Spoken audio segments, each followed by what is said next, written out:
우리는 형통이라는 말을 참 많이 씁니다. 특히 교회에서 참 많이 쓰는 말인 것 같아요. 우리가 많이 쓰는 형통하다라는 말의 사전적 의미는 모든 일이 뜻과 같이 잘 되어 가다라는 참 좋은 뜻을 갖고 있습니다. 그래서 우리는 모두가 형통하기를 소망합니다. 오늘은 우리가 바라는 대로 형통할 수 있는 비결에 대해서 말씀을 나누고자 합니다. 오늘 본문을 보면 특별히 하나님께 형통할 것을 약속받은 사람이 등장합니다. 바로 모세의 뒤를 이어서 이스라엘의 지도자가 된 여호수아입니다. 하나님께서는 여호수아에게 어디로 가든지 형통하리라고 말씀해 주셨고 내 길이 평탄하게 될 것이며 내가 형통하리라 라고 다시 한번 확인하시면서 확실하게 약속해 주셨어요. 그런데 그 앞에 아주 중요한 단어가 붙어 있습니다. 그리하면 어디로 가든지 형통하리니. 그리하면 내 길이 평탄하게 될 것이며 내가 형통하리라 라고 말씀합니다. 그리하면 이라는 말을 통해서 하나님께서는 어떻게 하면 형통할 수 있는지, 형통의 비결을 여호수아에게 알려주고 있다는 것을 우리는 알 수 있습니다. 하나님께서 여호수아에게 알려주시는 형통의 비결은 무엇일까요? 본문은 모세가 죽고 난 후에 가나안 정복을 준비하는 여호수아에게 하나님께서 처음으로 주신 말씀입니다. 모세에게 주신 사명이 이스라엘 백성을 애굽에서 데리고 나오는 것, 출애굽이었다면 여호수아에게 주신 사명은 약속하신 그 가나안 땅에 들어가 차지하는 것, 가나안 정복이었습니다. 그래서 여호수아는 앞으로 많은 정복 전쟁을 치러야 하는 그 전쟁을 앞두고 있는 그런 상황이었습니다. 이 상황에서 하나님께서는 여호수아에게 강하고 담대하라 라고 말씀합니다. 강하고 담대하라 라는 말씀을 6절과 7절 그리고 9절까지 3번이나 반복하시면서 강하고 담대할 것을 굉장히 강조하고 계셔요. 반복해서 명령하실 뿐만이 아니라 7절에서는 오직 강하고 극히 담대하라 라는 표현으로 강조를 해주시고 또 9절에서는 두려워하지 말며 놀라지 말라라는 말도 덧붙여 주시면서 강하고 담대하라는 것을 특별히 강조하고 계십니다. 여호수아가 정복전쟁을 앞둔 지도자이기 때문에 강하고 담대하라라는 이 명령이 참 자연스럽게 느껴집니다. 전쟁을 앞두면 얼마나 두렵고 떨리겠어요. 그런 두렵고 떨리는 마음 가운데 강하고 담대하라라는 이 명령이 여호수아에게 힘이 되었을 것 같습니다. 그래서 종종 우리는 이 하나님의 명령, 강하고 담대하라라는 명령을 용감하게 싸워라, 두려움 없이 떨지 말고 나아가서 용감하게 싸우라라는 의미로 이 말씀을 생각하곤 합니다. 그런데 이 본문 말씀을 잘 살펴보면요, 용감하게 싸우기 위해서 강하고 담대하라라고 하신 것이 아닙니다. 무엇을 위하여 강하고 담대하라고 이토록 강조하셨을까요? 본문 7절, 8절을 다시 한번 찬찬히 살펴보며 읽어볼까요? 오직 강하고 극히 담대하여 나의 종 모세가 네게 명령한 그 율법을 다 지켜 행하고 우로나 좌로나 치우치지 말라. 그리하면 어디로 가든지 형통하리니 이 율법책을 내 입에서 떠나지 말게 하며 주야로 그것을 묵상하여 그 안에 기록된 대로 다 지켜 행하라. 그리하면 내 길이 평탄하게 될 것이며 내가 형통하리라. 율법을 다 지켜 행하고 율법으로부터 우로나 좌로나 치우치지 않는 것, 율법책을 입에서 떠나지 말게 하며 주야로 율법을 묵상하는 것, 그리고 율법에 기록된 대로 다 지켜 행하는 것을 위하여 오직 강하고 극히 담대하라라고 말씀하고 있습니다. 그렇게 강하고 담대하게 율법을 잘 지켜 행하면 그리하면 형통할 것이라고 말씀합니다. 다시 말하면 하나님의 말씀대로 행하는 것이 형통의 비결이라는 겁니다. 우리가 상식적으로 생각을 하면 큰 전쟁을 앞둔 이스라엘에게, 그리고 이 이스라엘을 이끌어야 하는 지도자 여호수아에게 전쟁에서 형통하기 위해 필요한 것은 가나안 땅에 대한 자세한 정보, 또 무기와 보급품들 또는 군사작전들일 겁니다. 그런데 하나님께서는 그런 것들에 대해 알려주시고 요구하시는 것이 아니라 전쟁을 앞두고 강하고 담대하라, 떨지 말아라 라고 말씀하는 것이 아니라 하나님의 말씀을 주야로 묵상하고 그대로 다 지켜 행하라고, 그러기 위해서 오직 강하고 담대하라고 강조하시는 겁니다. 정복 전쟁에서 이기고 지는 것, 형통하고 형통하지 못한 것은 너희의 능력과 상황이 아니라 하나님의 말씀을 지켜 행하느냐 행하지 않느냐에 달려있다고 말씀하는 겁니다. 이스라엘 백성이 정복 전쟁을 하면서 맞서 싸워야 할 진정한 적은 그 가나안 족속이 아니라 이스라엘 자기 자신들 안에 있는 하나님의 말씀을 거역하려는 죄라는 것을 하나님께서 가르쳐 주십니다. 하나님의 백성이 정말로 경계하고 대적해야 할 궁극적인 적은 우리 밖에 있는 우리의 원수들이 아닙니다. 우리의 상황들도 아닙니다. 우리의 밖에 있는 것들이 아니라 우리의 안에 있는 하나님 말씀에 불순종하려는 죄입니다. 나의 죄와 맞서 강하고 담대하게 싸우는 것, 내 뜻이 아니라 오직 하나님의 말씀에 순종하는 것이 바로 하나님이 알려주신 형통의 비결입니다. 이어지는 여호수아서 말씀에서 몇 가지 사건들이 이어지는데요. 하나님께서는 이 사건들을 통해서 하나님 말씀에 순종하는 것, 형통의 비결대로 살아가는 것이 어떤 모습인지를 보여주고 있습니다. 우선 여호수아 3장을 보면 이스라엘 백성이 요단강 앞에 도착합니다. 그런데 요단강을 건너는 것이 결코 만만치 않습니다.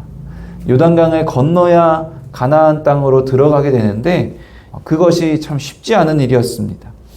지형적으로 보면 요단강은 경사가 굉장히 심해서 유속이 빠릅니다.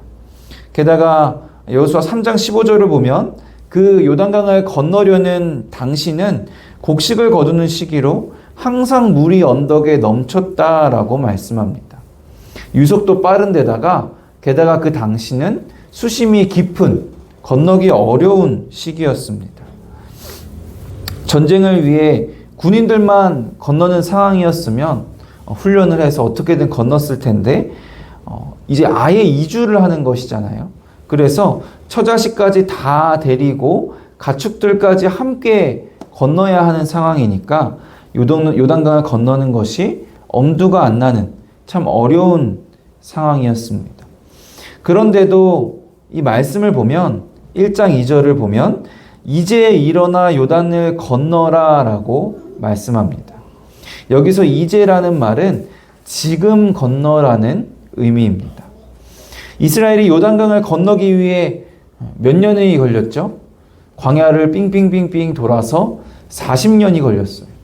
40년이나 기다렸는데 물이 줄어들 시기까지 좀 더 기다린다고 해서 무슨 문제가 있었을까요?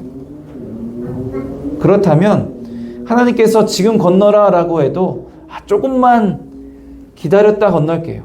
물이 좀 줄어들고 좀 건널 만한 상황이 될 때, 그럴 때 건너겠습니다 라고 말을 할 수도 있었을 텐데 이스라엘 백성들은 그 어려운 상황 속에서도 하나님의 말씀에 순종합니다. 그런데 여기서 끝나지 않습니다. 요단강을 건넜는데도 더 이해가 되지 않는 명령을 주셨어요. 여호수아 5장을 보면 요단강을 건너자마자 이제 전쟁을 해야 하는 시기인데 할례를 행하라고 말씀합니다. 요단강을 건너서 이제 적들이 코앞에 있는 상황인데 상식적으로는 이해가 되지 않는 명령이죠. 할례를 행하면 한동안 거동을 하기 어렵기 때문에 가나안 족속이 이스라엘 백성을 보고 기습 공격이라도 하게 되면 손도 못 쓰고 죽임을 당할 수 있는 그런 위험한 행동이었습니다. 할례가 그토록 중요하면 차라리 요단강 건너기 전에 말씀을 하시지. 아니면 어차피 40년 미뤄진 거 정복전쟁 끝나고 그때 할례를 행해도 되지 않을까라고 이스라엘 백성이 생각했을 수도 있습니다. 그런데 이 지도자 여호수아는 하나님께서 할례를 행하라고 하시니까 바로 부싯돌로 칼을 만들어 이 백성들이 할례를 받게 합니다. 요단강을 건너고 할례를 행하는 이 두 사건을 통해서 하나님의 말씀에 순종하는 삶이 어떤 것인지를 짐작할 수 있습니다. 하나님의 말씀이 우리의 생각과 상식으로는 잘 이해가 되지 않고 믿고 받아들이는 것이 힘들다는 것입니다. 현실에 동떨어진 말씀 같을 때가 너무나 많습니다. 상황에 따라 적용되기 힘든 말씀 같을 때가 많습니다. 시대가 변했기 때문에 이제는 지키지 않아도 되는 것처럼 그 말씀이 생각될 때가 많습니다. 실제로 우리가 성경을 보면서요, 얼마나 편식하고 있는지를 우리는 잘 압니다. 분명히 하나님께서 말씀하시는데 우리는 현실 때문에, 상황 때문에, 시대의 변화 때문에 불편해하고 은근슬쩍 넘어가고 순종하지 않는 말씀이 얼마나 많습니까?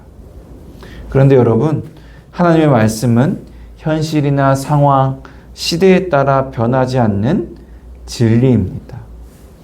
하나님의 말씀이 현실과 동떨어진 것 같다면, 우리 상식으로 이해하고 받아들이는 것이 힘든 것 같다면 이상한 게 아니라 그게 맞습니다. 하나님의 말씀의 성격이 그렇기 때문입니다. 그래서 하나님의 말씀대로 사는 것, 말씀에 치우치지 않게 말씀대로 순종하며 사는 것은 강하고 담대해야 하는 결단이 필요한 일입니다. 세상이 보기엔 미련해 보이고 어리석은 것이지만 현실과 상황에 핑계를 대지 않고 오직 강하고 담대하게 하나님의 말씀에 순종하는 것이 형통의 비결입니다. 계속해서 이어지는 여호수아서 말씀에는 이해하기 힘든 하나님의 말씀에 순종하느냐 아니면 세상의 상식대로 행동하느냐에 어떤 차이가 있는지 대조해서 보여주는 두 사건이 등장합니다. 여호수아 6장과 7장에 나오는 첫 번째, 두 번째 정복 전쟁, 여리고성 전투와 아이성 전투입니다. 이스라엘 백성이 할례를 행하고 회복한 후에 가나안 땅에 들어가는 관문인 여리고성에 도착합니다. 이 여리고성은요, 아주 크고 견고한 성이었어요. 크고 견고한 성이면 안 싸우고 돌아가면 되지 않겠냐라고 생각하실 텐데, 지리적으로 요단강을 건너면 큰 산맥이 있다는 것을 알 수 있어요. 잠시 화면으로 보면 가운데 흐르는 강물이 요단강이에요. 근데 이 요단강은 여러분 학교에서 배울 때 단층 구조 아시나요?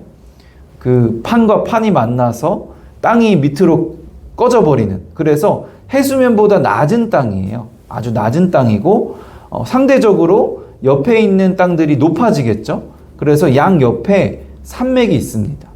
그리고 그 산맥을 넘어서 이제 가나안 땅으로 들어가야 되는 거예요. 그래서 저 왼쪽에 보면 블레셋 평원, 샤론 평원, 평원들이 막 이어지죠. 저 평원으로 들어가야 되는 거예요. 근데 저 평원으로 들어가려면 산맥을 넘어가야 되는데 절벽과 같은 그런 산이기 때문에 넘어갈 수가 없습니다. 너무나 힘든 길이에요. 그래서 그 산맥 가운데 길목들을 통해서 넘어가야 되는데 그 길목을 지키는 성이 바로 여리고 성인 거예요. 그러니까 애초에 그 여리고 성은 그 길목을 통해 넘어오는 사람들을 막기 위한 수비적인 목적으로 지어진 요새였던 겁니다. 그래서 수비적으로 지었기 때문에 이 그림처럼 이중으로 성벽을 지었기 때문에 함락시키기 아주 어려운 크고 견고한 성이었어요. 그리고 길목에 있었기 때문에 이스라엘 백성이 피해서 돌아갈 수도 없는 그런 성이었습니다. 그런데 이 성을 무너뜨리기 위해서 하나님께서 말씀하신 공격 방법이 뭐였죠? 성이 너무나 견고하고 튼튼하기 때문에 성벽을 무너뜨릴 수 있는 무기를 만드는 방법을 알려주시거나 멀리서 공격할 수 있는 투석기를 만드는 방법을 알려주시는 것이 아니라 그저 그 성을 돌으라는 명령을 주셨어요. 계속 한 바퀴씩 돌고 7일째는 7바퀴를 돌고 제사장들은 나팔을 불고 백성들은 소리를 지르면 성벽이 무너진다라는 그런 명령을 주셨어요. 여전히 이해할 수 없는 비상식적인 말씀입니다. 성벽이 그렇게 무너진다는 것도 이상하고 성을 돌다가 여리고 사람들이 나와서 공격이라도 하면 진열 정비가 안 되어 있기 때문에 굉장히 위험한 상황이었습니다. 그러나 여호수아는 여전히 변함없이 순종했어요. 그리고 순종했더니 하나님의 말씀대로 여리고성을 함락시키게 됐고 형통하게 되었습니다. 그런데 바로 뒤에 전혀 다른 상황이 발생합니다. 누가 봐도 쉽게 이길 수밖에 없어 보이는 아이성 전투에서 이 이스라엘이 패배하게 된 거예요. 아이성은 아주 작은 성이었기 때문에 상식적으로 생각하면 백성들이 다 갈 필요 없다고 여겨져서 3,000명의 군사만 보냈는데 오히려 아이성 사람들에게 패하고 도망가게 된 겁니다. 그 강력한 여리고성과의 전투에서는 압승을 했는데 아주 작은 아이성과의 전투에서는 패배를 합니다. 그 차이가 무엇이겠어요? 하나님의 말씀에 순종했느냐, 세상의 상식적인 판단을 의지했느냐입니다. 그리고 심지어 유다 지파의 아간이라는 사람이 하나님께 바친 물건을 훔치는 하나님의 말씀을 어기는 일까지 더해졌습니다. 그래서 하나님의 말씀에 순종한 전투는 승리했고 하나님의 말씀에 순종하지 않고 또 세상의 상식적인 판단을 따라갔던 전투는 패할 수밖에 없었던 겁니다. 하나님의 말씀에 순종하느냐, 세상의 상식과 우리의 생각대로 행동하느냐, 여리고 성과 아이성 전투를 통해서 그 선택이 어떤 차이를 만드는지, 무엇이 형통하게 하는지, 형통의 비결을 알 수가 있습니다. 형통은 세상의 상식과 우리의 생각, 그리고 상황에 달려있는 것이 아니라 얼마나 강하고 담대하게 하나님의 말씀을 지키느냐에 달려 있습니다. 하나님의 말씀에 순종함으로 형통한 삶을 살았던 여호수아가 말년에 이스라엘 지도자들을 불러서 이렇게 마지막 말을 남깁니다. 여호수아 23장 6절 같이 한번 읽어볼까요? 그러므로 너희는 크게 힘써 여호수아의 율법책에 우로나 좌로나 치우치지 말라. 가나안 정복을 앞두고 하나님께서 여호수아에게 하신 말씀을 여호수아는 그의 후손에게 마지막 말로 똑같이 남기고 있어요. 크게 힘써 이 말씀을 지켜 행하라. 자신의 삶을 통해서 하나님과 동행하는 그 삶을 통해서 그 하나님의 말씀이 정말로 진리임을, 정말로 형통의 비결임을 확인했기 때문입니다. 사랑하는 성도 여러분, 형통하기를 바라십니까? 하나님의 말씀에서 우로나 좌로나 치우치지 말아야 합니다. 그런데 하나님의 말씀은 세상 상식과 우리의 생각과는, 우리의 기준과는 너무나 다릅니다. 그래서 말씀을 지키면 손해를 보기도 하고요. 말씀이 현실에서 동떨어진 것으로 여겨지기도 해서 미련하게 보여지기도 하고요. 세상의 미움과 천대를 받기도 합니다. 그리고 말씀대로 사는 것에는 굉장히 큰 위험 부담과 두려움과 떨림이 따르기도 합니다. 그래서 우리는 강하고 담대해야 합니다. 강하고 담대하기 위해서 우리는 무엇이 필요할까요? 히브리서 11장 30절 말씀을 보면 이렇게 말씀합니다. 믿음으로 7일 동안 여리고를 도니 성이 무너졌으며, 여리고를 돈 것은 결국에 믿음의 문제였어요.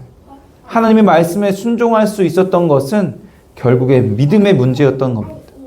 우리가 하나님의 말씀에 순종하느냐, 세상의 상식대로 우리의 생각과 기준대로 행동하느냐는 결국에 하나님을 믿느냐, 하나님을 정말로 절대적으로 신뢰하느냐, 하나님의 말씀과 약속을 믿느냐의 문제인 겁니다.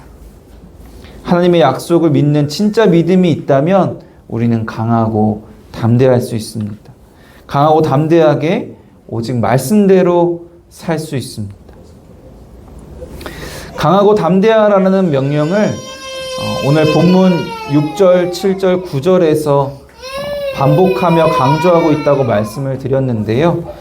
그 명령의 앞뒤로 5절과 9절 하반절에 반복되는 말씀이 있습니다. 5절과 9절 뒷부분 다시 한번 읽어볼까요?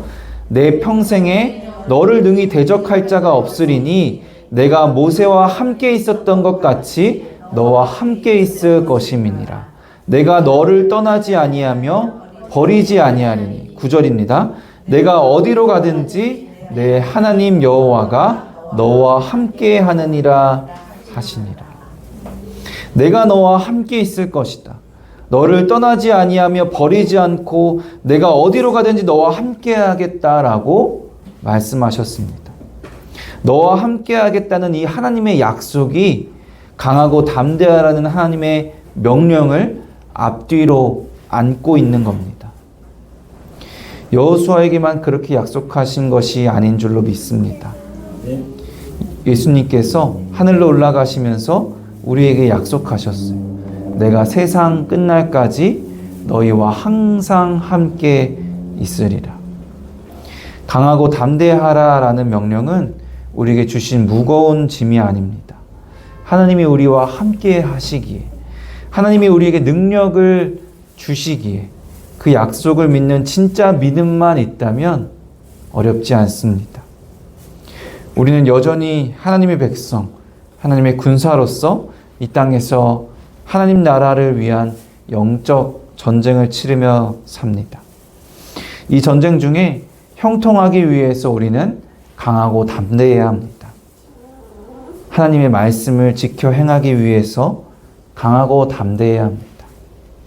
우리의 궁극적인 적은 우리 밖에 있는 것이 아니라 하나님의 말씀을 거역하고자 하는 우리 안에 있는 우리의 죄입니다. 때로 하나님의 말씀이 이해가 되지 않고 현실적으로 순종하기 어려운 두렵고 힘든 상황일지라도 하나님께서 항상 함께 하신다는 약속을 믿는 믿음으로 강하고 담대하게 하나님 말씀에 순종하면 형통할 것을 믿습니다. 형통하다라는 사전적 의미가 모든 일이 뜻과 같이 잘 되어 가다라고 말씀드렸는데요. 그런데 누구의 뜻대로 잘 되어 가냐가 참 중요합니다. 모든 일이 내 뜻과 같이 잘 되어 가는 것이 아니라 모든 일이 하나님의 뜻과 같이 잘 되어 가는 그 형통의 은혜를 누리는 저와 여러분이 되기를 주님의 이름으로 간절히 축원합니다.